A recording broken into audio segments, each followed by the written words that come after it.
하나님 아버지, 거룩한 주님의 날에 아버지 집과 각 가정에서 예배드리게 하시니 감사합니다. 부자되고 건강하기 위해서는 애쓰면서 잘 믿기 위해서는 바짝 붙이지 못했던 한 주간을 용서하여 주옵소서. 새해 첫 달 동행을 실천하도록 담임 목사님을 통해 귀한 말씀을 주셨습니다. 주님과 동행하면 답이 있습니다. 열매가 있고 변화가 있습니다.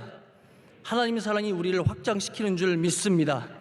나만을 위한 동행에서 섬기는 제자로 이웃과 동행하게 하여 주옵소서. 원로 목사님 이웃교회를 향한 새로운 사명 감당하실 때에 성령 충만하고 새 힘도하여 주옵시고 사모님과 자녀손 모두를 복되게 지켜주옵소서. 악한 때 어려운 시간 지날 때에 우리 담임 목사님 기도로 준비케 하심 감사합니다.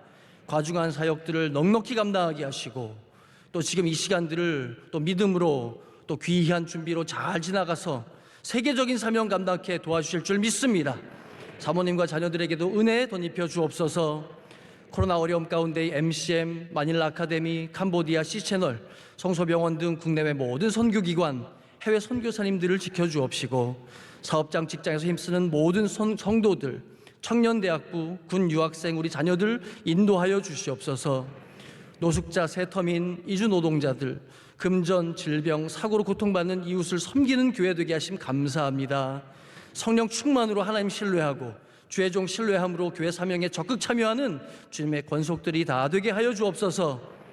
코로나 시대 어둠의 시간에도 세월을 아껴서 주일 잘 지키고 눈물 금식 기도로 살고 믿음으로 나아가게 하여 주옵소서. 예배 귀히 여기고 여호와 이레, 여호와 라파, 여호와 니시 하나님을 삶의 현장에서 경험하며 부모님의 새벽 기도를 영적 유산으로 상속하는 모든 자녀손 될 줄 믿습니다. 오늘 예배를 통해 믿음의 족보와 성도의 연대기를 이어갑니다. 예수님 이름으로 기도드리옵나이다. 아멘. 오늘 우리에게 주시는 하나님의 말씀은 신약성경 베드로전서 4장 1절로 6절 말씀입니다. 신약성경 베드로전서 4장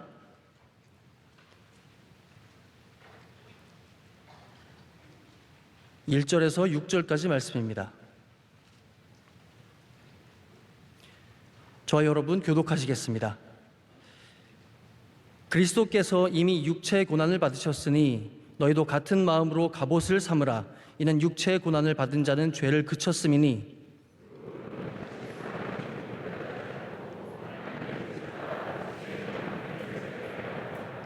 너희가 음란과 정욕과 술취함과 방탕과 향락과 무법한 우상 숭배를 하여 이방인의 뜻을 따라 행한 것은 지나간 때로 족하도다.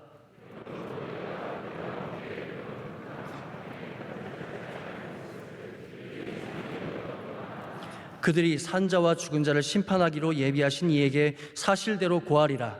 이를 위하여 죽은 자들에게도 복음이 전파되었으니 이는 육체로는 사람으로 심판을 받으나 영으로는 하나님을 따라 살게 하려 함이라. 아멘. 말씀으로 은혜 받는 시간입니다. 지나간 때로 조카도다. 담임 목사님께서 말씀 전하실 때에 큰 은혜와 능력의 시간 될 줄 믿습니다.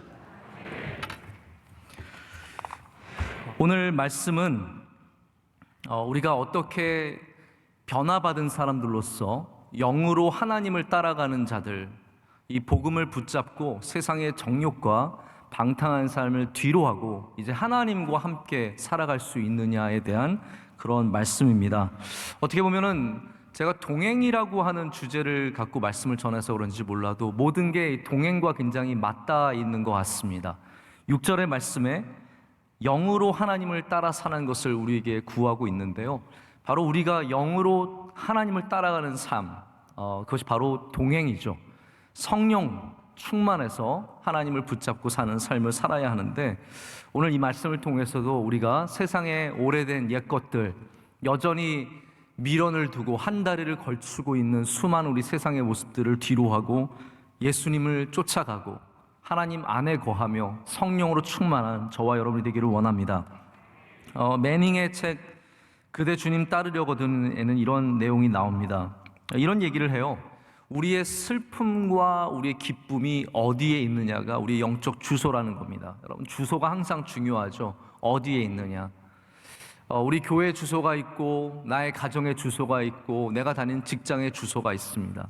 나의 기쁨의 주소가 있습니다. 나의 기쁨이 하나님에게 있는지, 그리스도와의 만남에 있는지, 나의 슬픔이 또한 어디에 있는지 이분은 묻습니다. 이렇게 쓰더라고요. 당신이 주님과 관계가 어느 정도인지 판단하려면 지난주에 당신을 슬프게 했던 일을 떠올려 보라. 그 일은 당신이 예수님을 충분히 사랑하지 못했다는 가책이었는가? 다른 사람에게 긍휼을 보일 수 있는 기회를 놓쳤다는 가책인가? 혹시 당신은 사람들의 무시, 상사의 비난, 돈이나 친구가 없는 것, 미래에 대한 불안한 허리선 때문에 낙심하지 않았는가? 저희 마지막 부분에 굉장히 걸리더라고요. 제 바지가 요즘에 낑겨가지고요. 굉장히 낙심했거든요. 반대로 지난주에 당신을 기쁘게 했던 일이 무엇인가? 차분하게 아버지라 기도하는 기쁨이었는가? 성경을 유일한 벗삼아 보낸 오후의 1시간이었는가? 이기심을 이겨냈던 작은 승리였던가?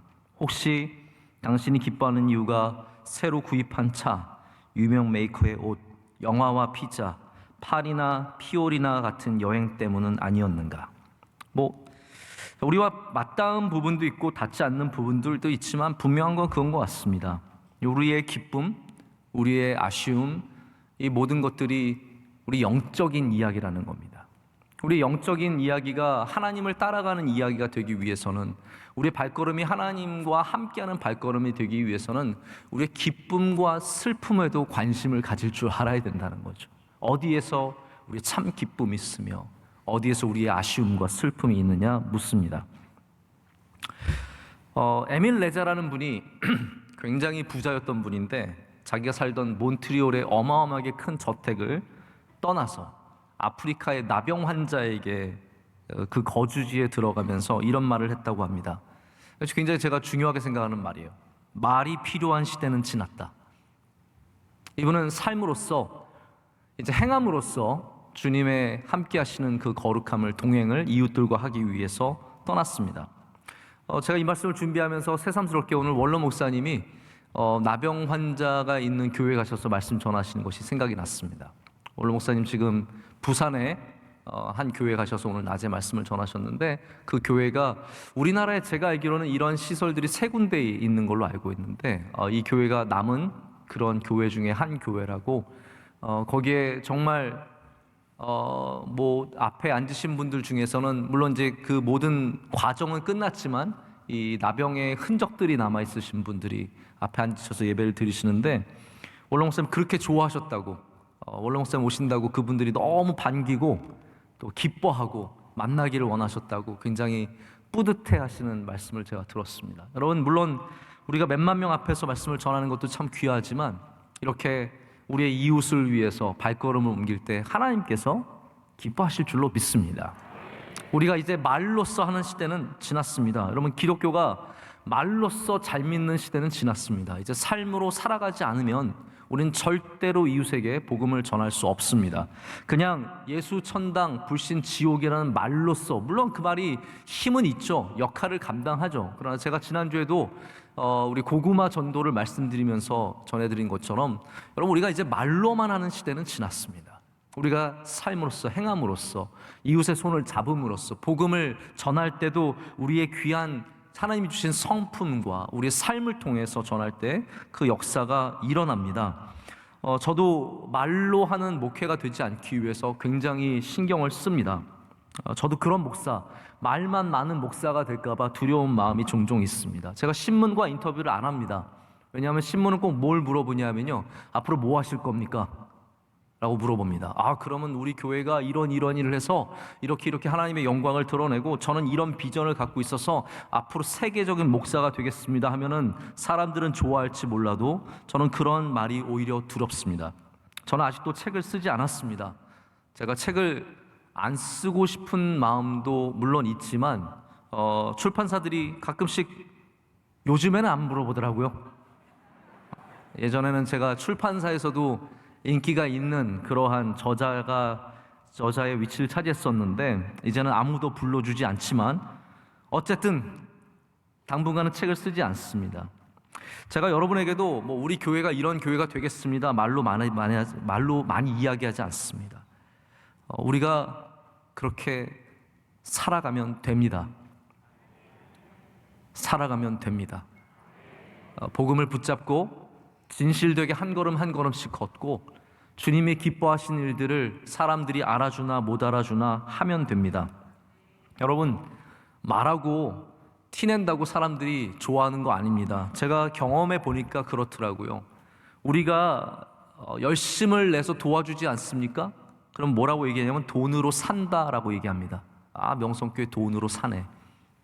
우리가 만약에 안 도와주면 뭐라 그러겠습니까?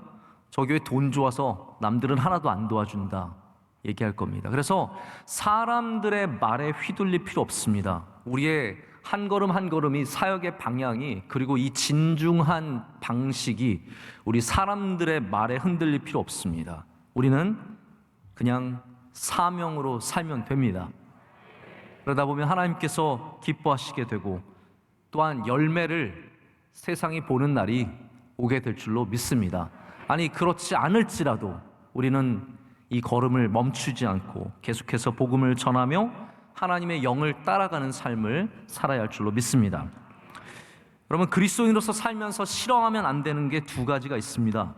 이게 참 죄송한 이야기인데요, 우리가 싫어하면 안 되는 게 있습니다. 제가 목회자로 살면서 싫어하면 안 되는 게 있다는 걸 종종 깨닫습니다. 목회자는 이런 거 싫어하면 안 된다. 먹을 거 줄 때 싫어하면 안 된다. 감사함으로 받아먹어. 저는 거기 좀 제한이 있습니다. 제가 곰국도 잘 못 먹고 그러기 때문에 감사함으로 못 먹을 때도 있지만 종종 그런 생각을 합니다. 내가 목회자로서 싫어하면 안 되는 것이 있다라는 것을 제가 종종 생각해 보게 됩니다.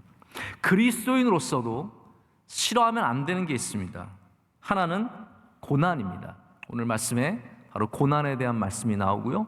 또 하나는 비방입니다. 사람들이 우리가 살고 있는 이 하나님의 영을 따라가는 삶의 방식, 육체의 정욕을 버리고 예수 그리스도와 연합하는 이 삶을 살아가면서 세상의 사람들이 쾌락을 향해서 다름질하는 그것을 따라가지 않을 때 우리에게 주어지는 비방을 우리는 두려워해서는 안 됩니다. 할렐루야. 고난은 그리스도인의 트로피입니다. 고난은 그리스도인의 짝입니다. 연습을 싫어하면 좋은 피아니스트가 될 수 없습니다. 발가락에 굳은 살이 생기는 게 싫으면 축구 선수 하면 안 됩니다. 고난을 피하려면 그리스도인이 될 수 없습니다. 그것은 바로 이 베드로 전서가 쓰여진 수많은 핍박과 어려움이 있었던 때도 그랬고 지금 세상이 그냥 그렇게 살아가는 이 시대에도 똑같습니다. 우리가 고난을 피하면 그리스도인이 될 수 없습니다. 1절 말씀을 한번 보시죠. 여러분이 1절 말씀을 읽고 바로 이해하셨으면 대단하신 겁니다. 우리 1절 말씀 다 함께 읽겠습니다. 그리스도께서 이미 육체의 고난을 받으셨으니 너희도 같은 마음으로 갑옷을 삼으라. 이는 육체의 고난을 받은 자는 죄를 그쳤음이니. 아멘. 저는 이 말씀을 읽고 굉장히 난감했습니다. 우선 첫 번째로는 1절부터 6절까지 읽고 나서 제가 굉장히 마음이 어려웠습니다. 이걸 어떻게 설교로 준비하나. 여러분, 읽으면서 설교가 나오세요 혹시? 교회 오래 다니신 분들은 본문만 봐도 설교 좀 요만큼은 나오잖아요. 요만큼이라도 나오는 게 있으십니까? 저는 정말로 답이 없더라고요. 오늘 말씀 보면서 이거를 내가 어떻게 말씀을 전할 수 있을까 굉장히 마음이 답답했습니다. 하지만 오래 머물러 있으면 하나님께서 길을 열어주십니다. 그거는 뭐 말씀만이 아니라 우리 삶에도 마찬가지인 것 같습니다. 답답한 곳에 여러분 정말 기도의 뿌리를 깊이 내리고 오래 머물러 보십시오. 하나님께서 길을 열어주십니다. 우리의 막힌 생각 속에서 하나님과 씨름하십시오. 그러면 하나님께서 길을 열어주십니다. 답답할 때 여러분 기도로 하나님께 가깝게 나아가십시오. 하나님께서 길을 열어주실 줄로 믿습니다. 그래서 이 말씀을 제가 보면서 도움을 얻기 위해서 좀 더 쉬운 번역이라고 할 수 있는 메시지 성경을 제가 들여다봤습니다. 메시지 성경에는 이렇게 이 말씀이 번역되어 있습니다. 근데 재미있는 건 이걸 들어도 여전히 모르겠어요. 자, 들어보십시오. 예수님께서는 여러분이 지금 겪고 있는 모든 고난과 그보다 더한 고난을 겪으셨으니 여러분도 그분처럼 생각하는 법을 익히십시오.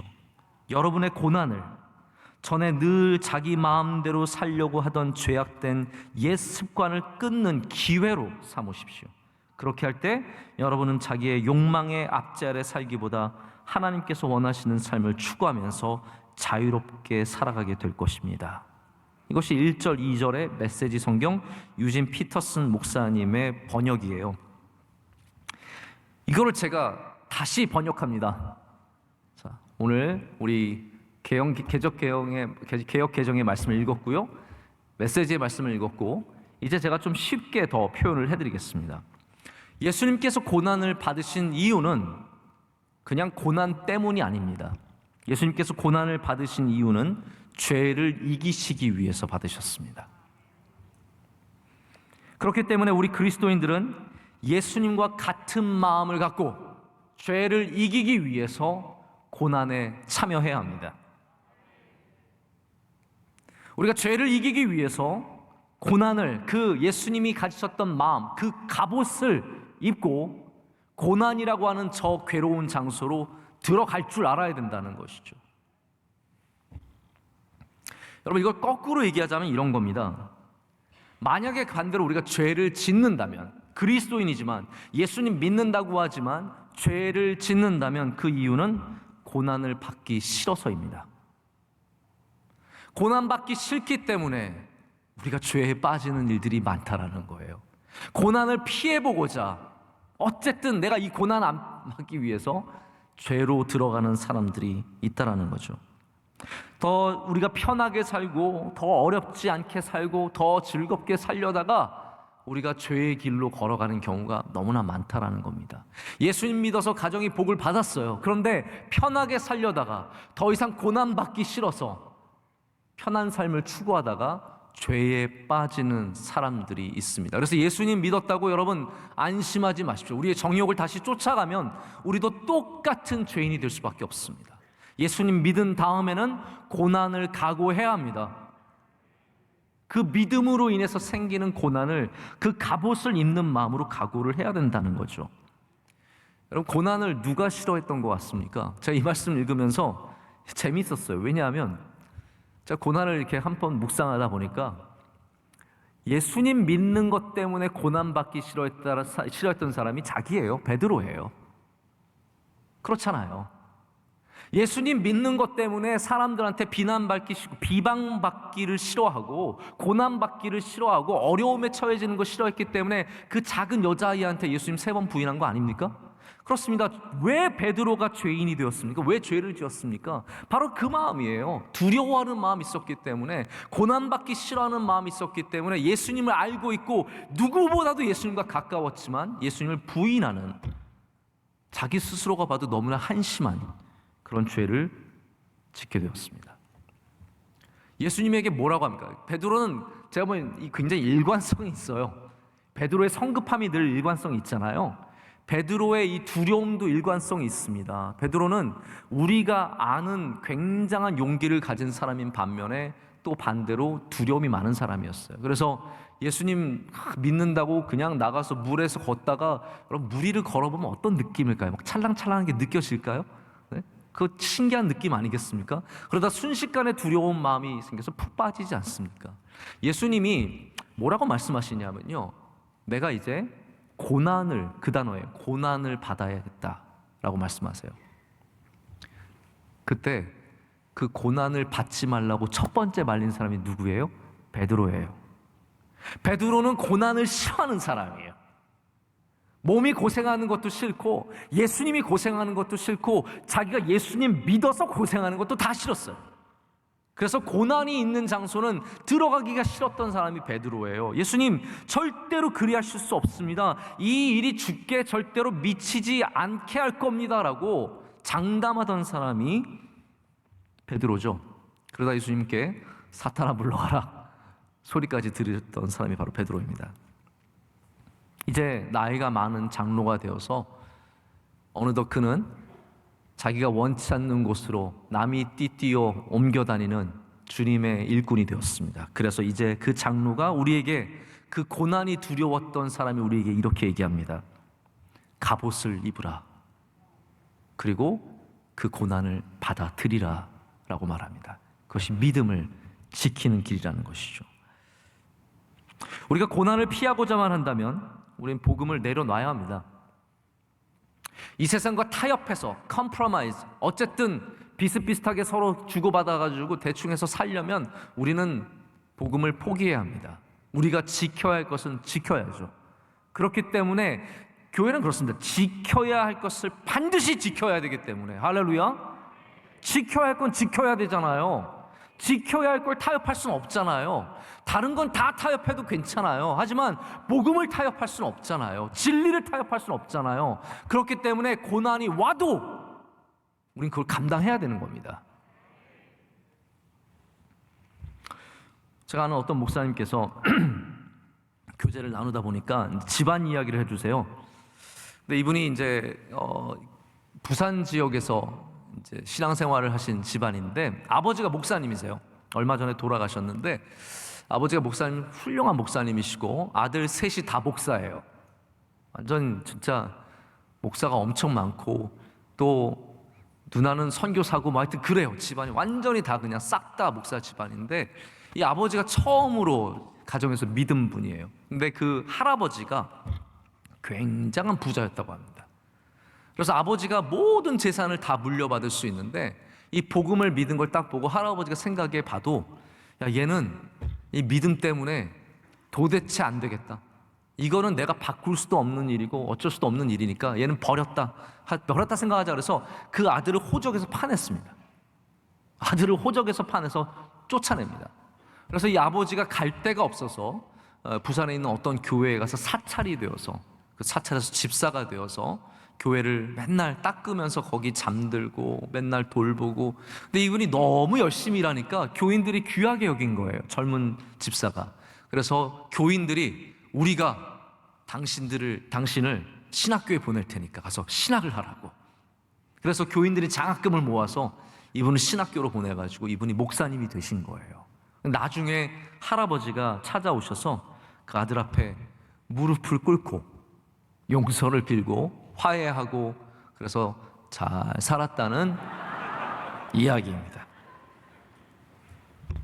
제가 이 이야기를 들으면서 참 대단한 이야기다라고 생각을 하면서 동시에 어쩌면 우리 모두의 할아버지의 이야기고 우리 모두의 아버지의 이야기고 우리 모두의 어머니의 이야기고 지금 여기 앉아있는 남모르게 눈물 훔치는 그런 고난 속에 있는 분들의 이야기라는 생각을 해보게 되었습니다. 여러분에게 복이 있습니다. 의로 인해서 고난을 받는 사람은 복이 있습니다. 복음을 위해서 고난을 받는 사람은 복이 있습니다. 그럼 바울도 이 고난을 당연한 것으로 여겼습니다. 그래서 디모데 전서를 보면은 1장 8절에 디모데 후서입니다. 디모데 후서를 보면은 1장 8절에 뭐라고 디모데한테 꼭 너라고 얘기해요. 너는 이렇게 얘기를 합니다. 굉장히 사랑했던 제자죠. 너는이라고 하면서 뭐라고 얘기냐면 그러므로 너는 내가 우리 주를 증언함과 또 주를 위하여 갇힌 자 된 나를 부끄러워 말고 오직 하나님의 능력을 따라 복음과 함께 고난을 받으라. 이거예요. 복음과 함께. 복음과 떨어진 고난은 아무 의미가 없습니다. 여러분, 그런 고난을 말하는 게 아닙니다. 그냥 살면서 당하는 억울함, 이런 고난이 아니라 복음 때문에 복음과 함께 받는 고난은 여러분 하나님 앞에 복이 됩니다. 우리 이 시대 악한 시대라고 제가 말씀을 드렸죠. 오늘 낮에 악한 세대라고 말씀을 드렸습니다. 우리 이때 고난을 받을 각오를 해야 합니다.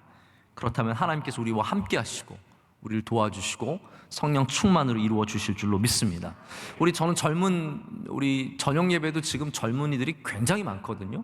우리 명성교회는 참 감사한 곳입니다. 제가 볼 땐 젊은이들이 거의 3분의 1 정도 될 정도로 굉장히 많이 지금 예배 가운데 있는데 우리 젊은이들이 참 그런 문제들이 많습니다. 이 세상이 점점 더 비기독교적으로 흘러가고 있기 때문에 정말 믿는 사람으로서 살아가기가 참 어렵습니다. 우리 자매들이요, 믿는 사람과 결혼하기가 참 어렵습니다. 우리 형제들이 그 신앙을 지키기가 참 어렵습니다. 그럴 때일수록 우리는 더욱더 복음과 함께 고난을 받는 이 말씀을 귀하게 여겨서 다시 예수님께서 고난을 받으셨던 그 마음, 죄를 짓지 않으시고 고난을 받으시는 그 모습을 기억하면서 그 갑옷을 갖추어 입어야 할 줄로 믿습니다.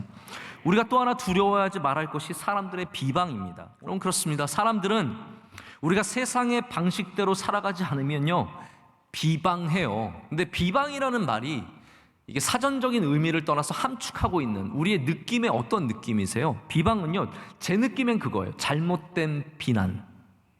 그냥 비판이 아니라 뭔가가 좀 잘못된 거죠. 사전적인 의미는요, 남을 비웃고 헐뜯어서 말함이라고 합니다. 이거 벌써 좀 잘못된 거잖아요. 남을 비웃고 헐뜯어서 말하는 것이 비방이에요. 제가 오늘 낮에 말씀드린 사람 중에 누가 비방했죠? 탕자의 형이 그 동생을 비방하잖아요. 자기는 잘 모르면서 그냥 그 아버지한테 가서 그냥 얘기를 하는 거거든요. 그렇게 살았노라고. 여러분, 그렇습니다. 비방이라는 것은 뭔가 좀 잘못된 정보가 그 안에 들어가 있어요. 여러분, 사람들이 왜 우리를 비방하냐 하면요, 그들이 잘못 알고 있기 때문이에요. 이 진리를 알지 못하기 때문에, 우리의 구원자 되신 예수 그리스도를 알지 못하기 때문에 사람들은 영원히 우리를 비방할 수밖에 없습니다. 구약에서 비방이라는 단어가 제일 많이 나오는 곳이요, 시편입니다. 제가 그거를 딱 보는 순간 깨달았어요. 정말 말된다. 비방 제일 많이 받은 사람이 누구예요? 다윗이에요. 다윗처럼 믿음으로 살아가는 사람이 어디 있어요? 그러나 다윗처럼 수많은 비방 속에 살아갔던 사람도 없습니다. 신약에는 어디 제일 많이 나오냐면요, 사도행전에 제일 많이 나옵니다. 저는 이해가 가요. 왜냐하면 복음을 전하면 비방을 받을 수밖에 없어요. 복음을 붙잡고 살면 비방 속에 거할 수밖에 없어요. 근데 제가 이 다윗과 바울을 보면서 비방을 이겨내는 힘 두 가지를 한번 생각을 해보게 되었습니다. 첫 번째, 다윗은 이렇게 비방을 당할 때 하나님께 아뢰는 이거예요. 이 기술이 뭐냐면, 내가 비방당하면 정말 속상하잖아요. 여러분, 진짜 잘못된 뉴스 들으면 속상하잖아요. 저도 그럴 때 있거든요. 제가 웬만하면 반응 안 하는데 정말 비방의 소리 듣고 나서 마음이 이렇게 잠시 흔들릴 때가 있어요. 그럴 때 마음 굉장히 괴롭거든요. 그거 누구한테 얘기를 하겠어요? 제가 우리 누구 집사님한테 전화해서 제가 이렇게 비방을 받았어요 얘기하겠습니까? 하나님밖에 없더라고요. 하나님 아시죠? 하나님, 우리가 그렇게 안 했잖아요. 하나님, 우리 그렇게 살지 않잖아요. 우리 교회 그런 교회 아니잖아요. 하나님, 너무 마음이 힘듭니다. 어떻게 해야 합니까? 하나님께 아뢰고 나면요, 그래도 살겠더라고요. 그래도 살겠더라고요. 다윗이 그렇게 하더라고요. 69편은 비방이라는 단어가 한도 끝도 없이 많이 나와요.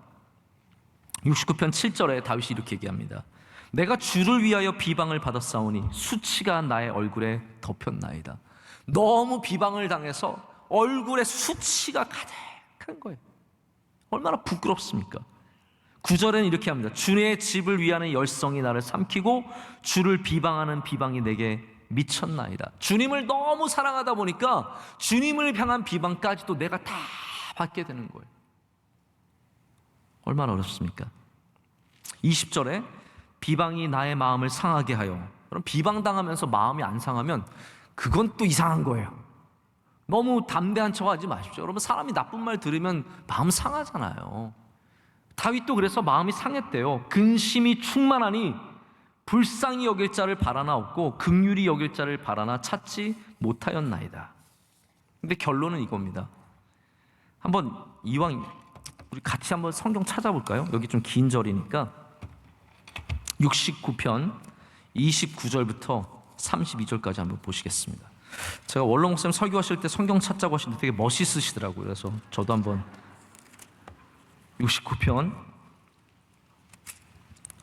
29절에서 32절 말씀이거든요. 자, 나의 마음으로 나의 시처럼 우리 이 4절의 말씀 한 목소리로 읽겠습니다. 오직 나는 가난하고 슬프오니 하나님이여 주의 구원으로 나를 높이소서. 내가 노래로 하나님의 이름을 찬송하며 감사함으로 하나님을 위대하시다 하리니 이것이 곧 뿔과 굽이 있는 황소를 드림보다 여호와를 더욱 기쁘시게 함이 될 것이라. 곤고한 자가 이를 보고 기뻐하나니 하나님을 찾는 너희들아 너희 마음을 소생하게 할지어다. 아멘. 여러분, 그렇습니다. 비방당하는 다윗은 너무 괴롭고 수치가 가득하고 근심이 되고 마음이 괴롭고 어렵지만, 하나님, 나는 가난하고 힘도 없고 궁핍하고 어렵지만 내가 주님께 나의 찬양을 올려드립니다. 나의 마음을 올려드립니다. 할렐루야. 그렇게 노래를 올려드릴 때 하나님께서 그것을 보고 기뻐하시며 우리 마음을 소생하게 하실 줄로 믿습니다. 그래서 여러분, 비방을 당하면, 억울한 이야기를 들으면 저한테 먼저 연락하지 마시고 하나님께 나아가시길 축복합니다. 사도행전은 이제 또 다른 비방을 대하는 태도를 가르쳐 줍니다. 제가 뭐 구체적인 구절을 말씀을 드리진 않겠지만 여러분께 잘 아시는 이야기죠. 늘 바울은 말씀을 전하고 복음을 전하면서 많은 비방을 들었습니다. 이 같은 유대인들끼리 비방하기도 하고요, 심지어는 같은 교인들인데 비방을 해요.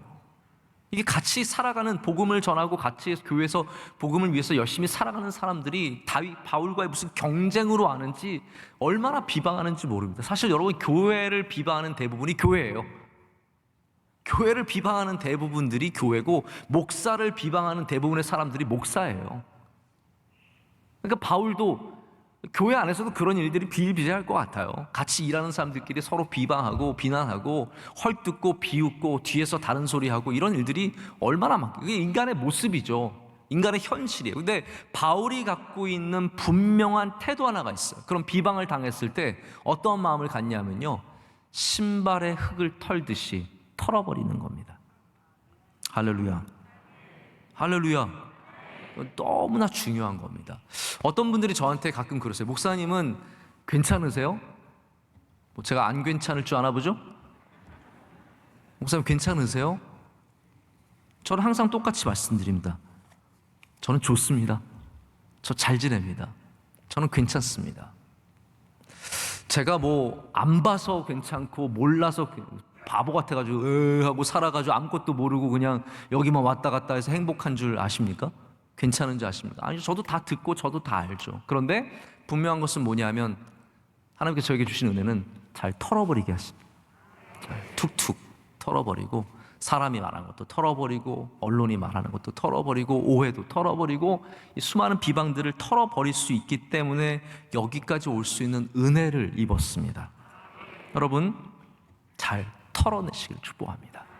하나님 앞에 아뢰시고, 그리고 여러분 스스로도 잘 털어낼 때 우리가 고난뿐만이 아니라 이 사람들의 비방, 사람들의 비웃음, 사람들의 수많은 수군거림까지도 넘어서는 주님의 종들이 될 줄로 믿습니다. 이제 우리는 이 고난을 당하면서도 남은 육체의 때를 바로 하나님의 뜻을 따라 살기를 간절히 소망합니다. 그것이 바로 베드로 전서 4장이 우리에게 주는 너무나 귀한 말씀입니다. 우리 남은 육체의 때를 하나님의 뜻을 따라 살라라는 거죠. 지금까지 어떻게 살아왔는지 저도 모르고 남들도 몰라요. 여러분만 아시는 일들이죠. 지금까지 어떻게 살아왔는지 우리 모르지만 앞으로 남은 육체의 때는 하나님의 뜻을 따라 살자라는 겁니다. 하나님의 뜻을 따라 사는 것, 영을 따라 사는 것, 이것을 제가 오늘 낮에 말씀드린 것처럼 이게 다 성령 충만의 모습입니다. 우리가 여러분 넌 크리스천, 비기독교인들, 비그리스도인들, 언처치, 교회 안 다니는 사람, 이런 세상의 사람들과 다른 게 왜 다르죠? 우리 대부분의 옛날의 삶은요, 세상 사람과 똑같아요. 세상 사람들도 그렇게 죄졌고 우리 가운데도 그렇게 죄짓고 사는 사람들이 많이 있습니다. 옛날의 삶의 방식이 달라서 우리가 교회 안 다니는 사람과 다른 게 아닙니다. 이제 앞으로의 삶이 다르기 때문에 우리가 그들과 다른 것이죠. 할렐루야. 지금까지의 삶은 비슷했고 다를 게 하나도 없지만 앞으로 남은 육체의 때는 하나님의 뜻을 따라 살기로 작정했기 때문에 우리 이제 앞으로 다른 인생이 되는 겁니다. 지금 다른 인생이 되는 겁니다. 근데 우리가 만약에 인간의 정욕대로 똑같이 살아간다면 우리는 아무리 교회를 다니고 있어도 사실 세상 사람과 다를 게 하나도 없습니다. 하나도 없습니다. 그럼 평생 우리 사람들은 정욕과 싸워야 합니다. 할렐루야. 하나님의 백성들은 하나님의 뜻을 따르기 위해서 정욕과 싸워야 돼요. 그게 어떤 정욕, 어떤 방탕함이 되었든 싸워야 돼요. 제가 김병삼 목사님 설교에서 어떤 이야기를 봤는데 좀 여러분께 소개를 하고자 합니다. 목사님이 김영석 교수가 쓴 어떻게 믿을 것인가에 나온 이야기를 한 토막 소개를 하시더라고요. 우리 김영석 교수님 백수하셔서 지금도 강연을 하시는 참 대단한 분이신데, 이분이 아주 오래전에 옛날에 충남 예산에서 한 감리교에서 집회를 할 때 한 청년을 만났다고 합니다. 이 청년은 유교 집안에서 자랐는데 자기가 봤을 때는 유교를 믿어선 도저히 예산이 어떤 곳인지 모르지만 예산이든 충남이든 어디든 자기가 성공하지 못할 것 같아서 일찍 자기 스스로 결심을 해서 교회로 가게 되었대요. 교회 가서 예수님 만나고 복음을 듣고 변화가 된 거예요. 그래서 모든 일에 열심을 냈습니다. 교회 봉사를 하기 시작하는데 교회학교 주일 봉사를 하다가 주일날 이제 교회학교에서 봉사를 하다가 거기서 아내를 만난 거예요. 또 좋은 여자 자매를 만나서 그분과 결혼하고 행복한 가정을 이루면서 모범적인 신앙생활을 하게 되었습니다. 근데 이분이 이제 시골에서 신앙생활을 하다가 감리교는요 감독이 있어요. 우리로 따지자면 노회장보다 조금 더 중요한 직분이라고 할 수 있는데 이 감독이 되는 걸 중요하게 여겨요. 저는 감리교가 아니라서 잘 모르는데 제가 감리교 목사님들은 되게 많이 알거든요. 그분들이 하나같이 감독되는 거 굉장히 중요하게 여기시더라고요. 근데 연회라고 하는 우리 총회 같은 지역의 모임이 모였는데 감독을 뽑게 된 거예요. 근데 이분이 평신도 대표를 어찌어찌 해서 거기를 가게 된 거예요. 시골에서 어디에요 해가지고 찾아가가지고 여기 감리교 연회요 그래가지고 앉게 돼가지고 어찌되나 이렇게 보고 있는 거예요. 근데 그날 따라 역사적인 사건이 있었어요. 참 이게 안타까운데, 이게 김병삼 목사님이 감리교 목사님이니까 정말 원통하게 이야기를 하시더라고요. 우리는 이제 이런 문제까지는 없는데 감독 투표가 있었대요. 모든 투표는 떨리잖아요. 그렇잖아요? 투표가 있었는데 두 분이 감독 투표에 나왔는데 이 두 분이 계속 표가 같이 나오는 거예요. 똑같이. 얼마나 같이 나왔느냐? 105번. 105번을 투표했는데 똑같이 나온 거예요. 이 청년이 교회는 다를 줄 알았는데 105번을 투표하면서 누구 한 명이 양보하지 않고, 여러분 그렇잖아요. 양보하면 되잖아요. 그거 꼭 그렇게 해야 돼요. 105번을 투표하면서 해야 되나요? 어느 정도 지나가면은 멈출 줄도 알고 양보할 줄도 알고 화합할 줄도 알고 그러면 되는 문제인데 105번을 투표해서 감독을 뽑는 이 모습을 보면서 너무 실망했어요. 이분이 교회를 떠나게 됐어요. 교회를 등지게 됐어요. 내가 교회에 속았구나. 내가 목사들한테 속았구나. 그러면서 교회를 떠났어요.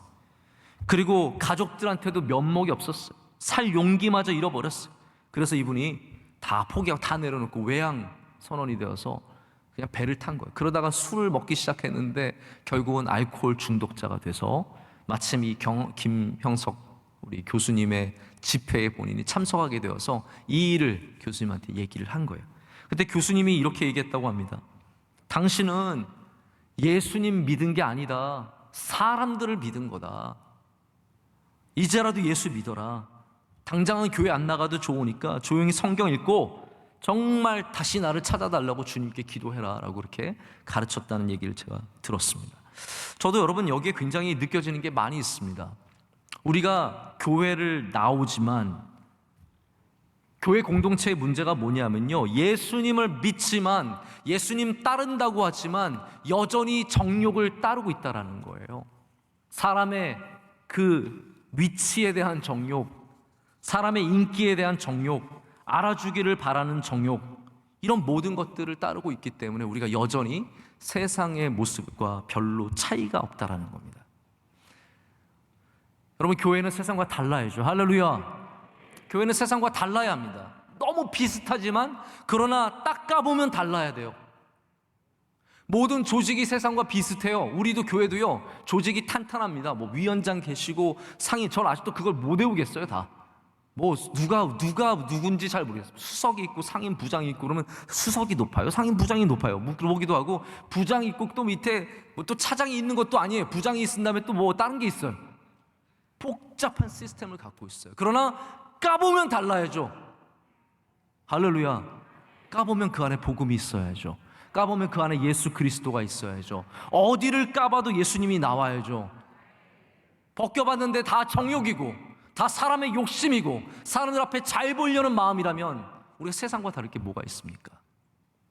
여러분, 옛날의 모습은 똑같을 수 있어요. 그러나 우리가 이제는 달라져야 된다는 거예요. 이제는 정욕을 따라 사는 것이 아니라 하나님의 뜻을 따라 사는 교회가, 주의 성도들이 되어야 된다는 겁니다. 여러분, 우리는 옛날로 돌아가서는 안 됩니다. 할렐루야. 옛날로 돌아가서는 안 됩니다. 성경은 옛날과 작별하라고 말합니다. 그리스도와 함께 십자가에 못 박히라고 말합니다. 다시 주님과 함께 부활해서 새로운 삶으로 돌아와 너는 새로운 창조물이라 말씀하시면서 우리가 세상과 단절할 것을 말합니다. 그래서 오늘 말씀은 지나간 때가 족하다라고 말합니다. 지나간 때가 족하다. 근데 저는 제가 베드로에 대해서 소개하면서 베드로가 따뜻한 사람이라고 말씀드린 적 있나요? 있어요. 제가 있기 때문에 말씀을 드린 겁니다. 따뜻한 사람이라고 말씀을 드렸어요. 베드로는 이 말씀을 받는 사람들의 과거가 몹시 좋지 않았을 것을 알아요. 그런데 너희의 죄가 그렇게 나쁘기 때문에 너희는 정말로 나쁜 놈들이라고 얘기하지 않습니다. 뭐라고 얘기하냐면요, 지나간 때로 족하다라고 얘기합니다. 그거 많은 죄들, 수많은 방탕함, 우상 숭배, 그런 향락들, 그거 이제 족하다는 거예요. 이제 끝났다는 거예요. 다 지나간 것은 지나간 대로 족하다는 거예요.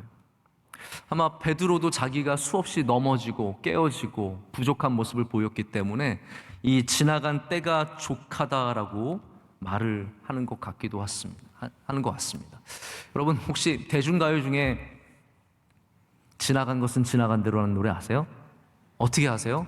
지나간 것은 지나간 대로, 그런 의미가 있죠. 그 다음에 뭐죠? 노래하세요. 아니에요?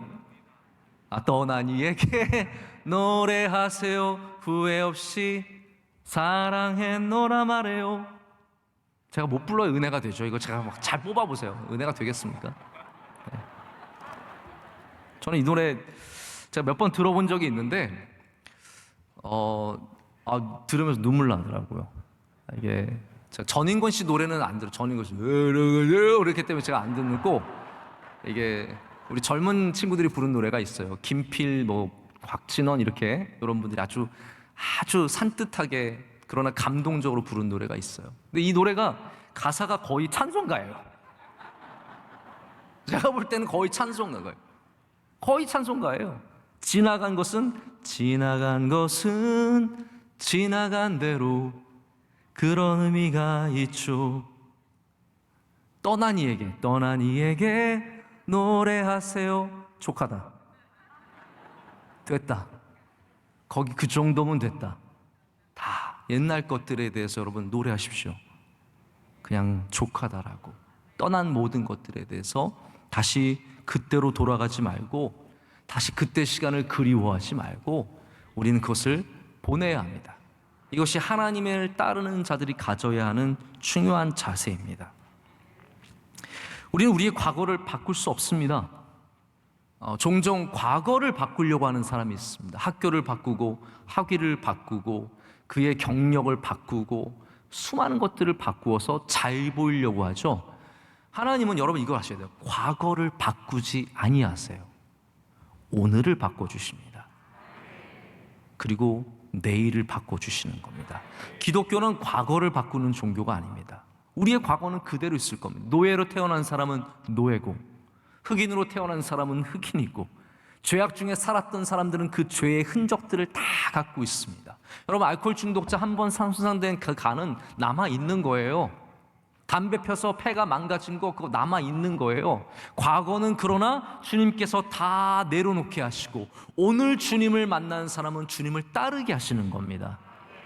여러분, 심지어 예수님을 믿으면서도 여러분에게 족한 과거의 모습이 있다면 오늘 이 시간 그것들을 다 떠나보내시기를 축복합니다.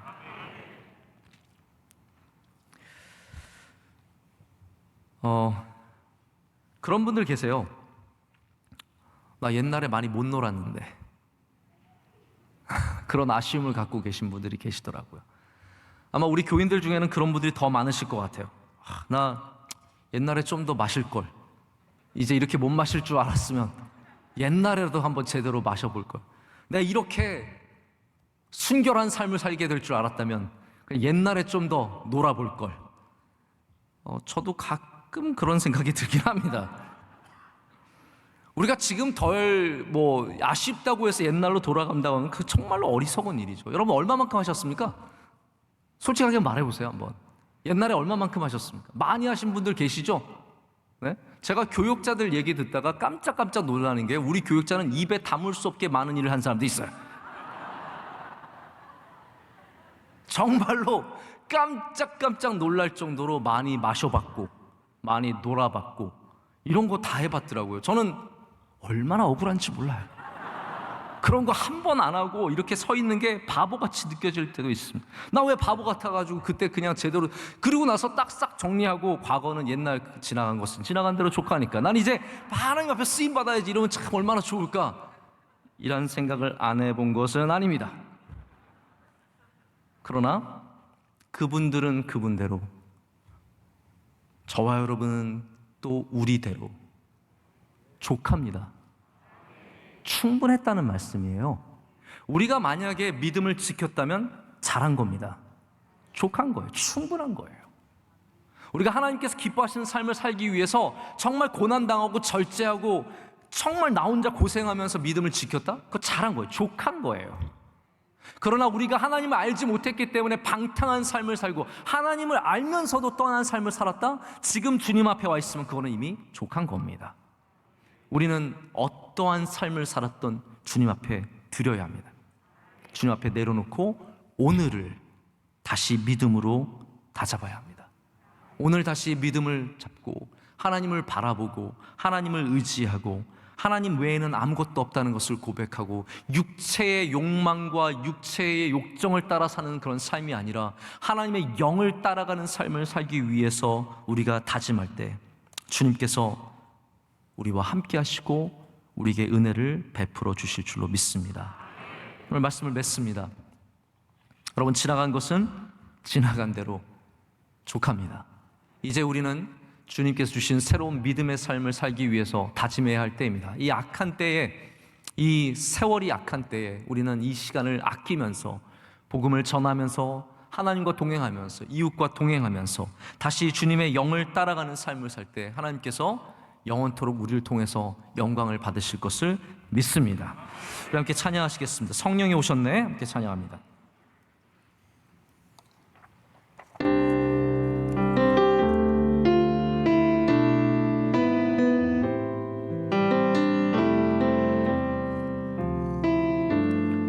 허무한 시절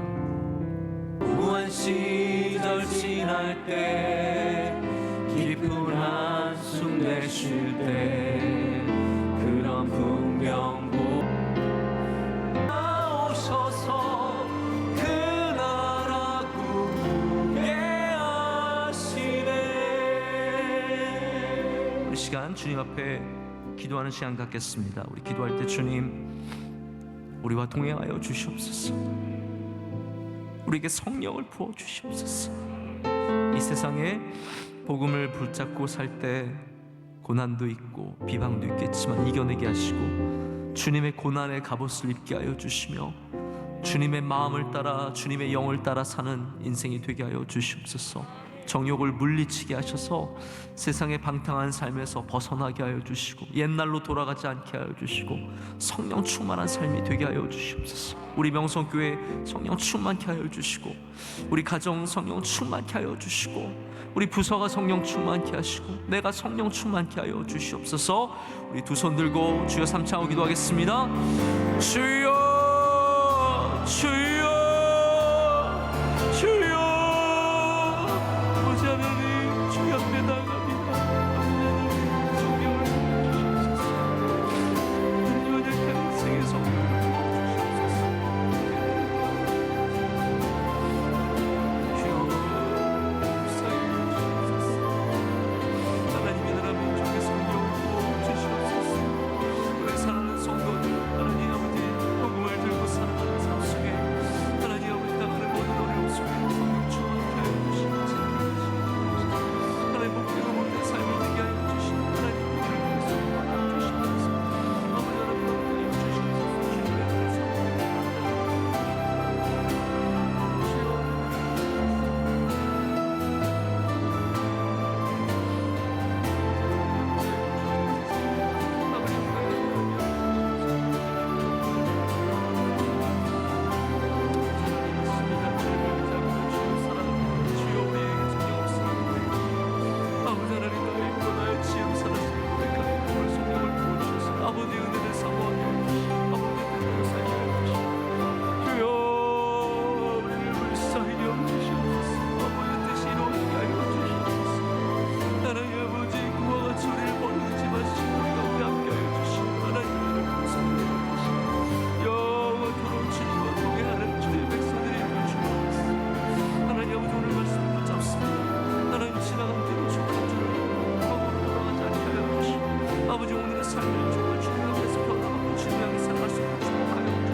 하나님 아버지 오늘 주님께 예배하게 하심을 감사합니다.